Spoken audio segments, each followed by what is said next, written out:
ګرانو زده کوونکو د فزیک یو بله جلسې ته ښه راغلاست. ګرانو زده کوونکو په دې جلسه کې موږ د کلاسیک فزیک نیمګړتیا او اتومي طیف وایو. راځئ ګرانو زده کوونکو چې خپل درس پیل کړو. زموږ عنوان څه ده؟ کلاسیک فزیک نیمګړتیا.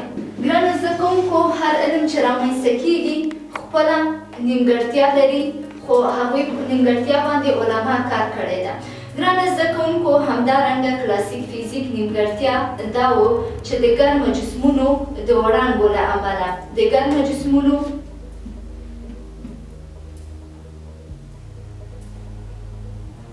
د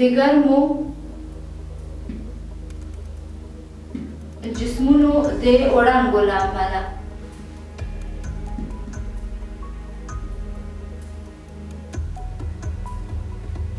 له امله د ګراف په تفسیر کې د کلاسیک فزیک یو نیمګړتیا دا و چې کلاسیک فزیک نظریات وړاندونې په اساس د یو تودوخو جسم د وړانګو قوه باید د لنډه څپو په جریان کې لامحدود وي.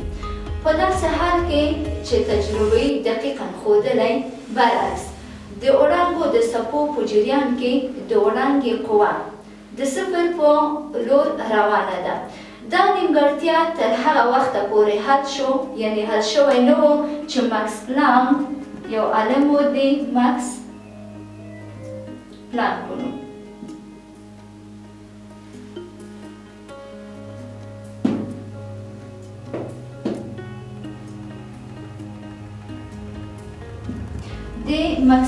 په نوم یو عالم وله چې دا خپله کوانتم فزیک وړاندې کړل.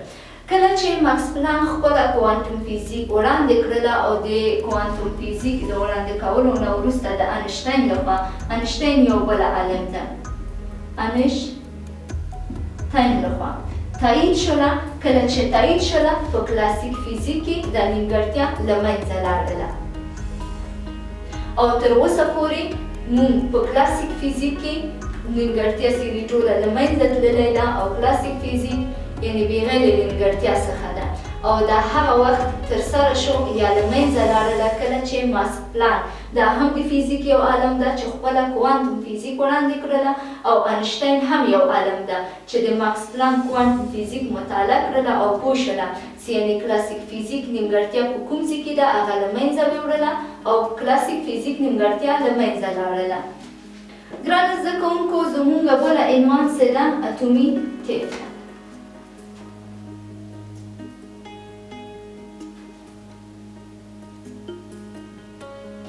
اتومي طیف.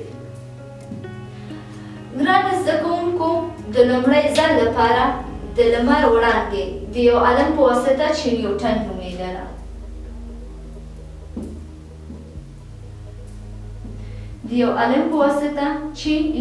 نومېدله د دې په واسطه د لمر وړانګې یو منشور د لیدو په مرسته وڅېړل شو. د منشور په مرسته وڅېړل شو او سپینه رنګ چې دی په رنګونو ویشل شوی و چې مخ په پورته برخه یعنې پرده کې د دوی د طول موج له مخې په مختلفو موقعیتونو کې ایښودل شوی و. یعنې څرنګه ګرانو زده کوونکو تاسو ښه ځیر شئ، نیوټن یو منشور واخیستله، لکه فرض وکړئ څه دا یو منشور ده، یو منشور واخیستله د لمر وړانګې په مقابل کې کېښوده، د لمر وړانګې په مقابل کې چې د لمر وړانګې په دې منشور سره برخورد وکړله. کله چې برخورد وکړله د لمر سپینه رنګه خپله وړانګې چې دي په اووه رنګونو باندې وویشل شو. په دې شکل باندې په شکل کې وګورئ ګرانو زده کوونکو تاسو ښه پوهېږئ. همدارنګه دا په اووه رنګونو باندې تجزیه شو چې دا رنګونه چې دي په پورتنۍ برخه یعنې په پرده کې وکتله چې کوم رنګونه دي. دا رنګونه چې وله یعنې سپین رنګ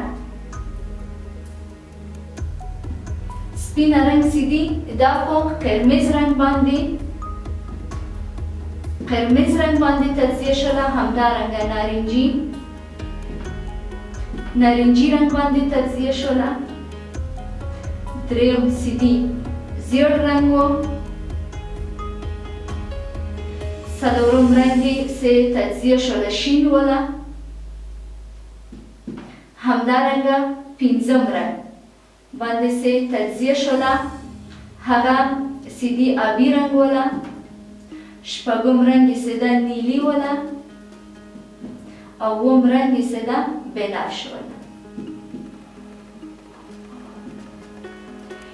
یعنی خپله نیوټن یو منشور واخیستله، سه منشور مختلفه شکلونه لري، خو بهترینه منشور چې موږ د سپینې وړانګې د تجزیې لپاره کاروو داسې مثلثي شکل لري. د لمر د وړانګې په مخ باندې کېښودله او د هغې په مقابل کې یو پرده کېښودله. وکتله چې دغه سپینه رنګ په څو رنګونو باندې تجزیه کېږي او کوم رنګونه دي. په پرده کې وکتله چې دغه واړه رنګونه سپینه رنګ په دغه واړه رنګونو باندې تجزیه شوله. سیاه قرمز وله، نارنجي و، ژیړ و، شین، آبي، نیلي او بنفش رنګ باندې وله. نو نیوټن د دې نه یعنې نتیجه واخیستله، د اتومیتیف په نوم باندې یو قانون جوړه کړله چې د دې قانون د دې څخه نمایندګي کوي چې سپینه رنګ سیدي کله چې د منشور څخه یعنې تیر شي، یعنې خپله د لمر وړانګې د نیوټن لخوا د یو منشور د لیدو په مرسته وڅېړل شو او سپینه رنګ په اووه رنګونو وویشل شو چې مخ په پورته یعنې په پرده کې د دوی د طولماج له مخې په مختلفو موقعیتونو کې ایښودل شوی و.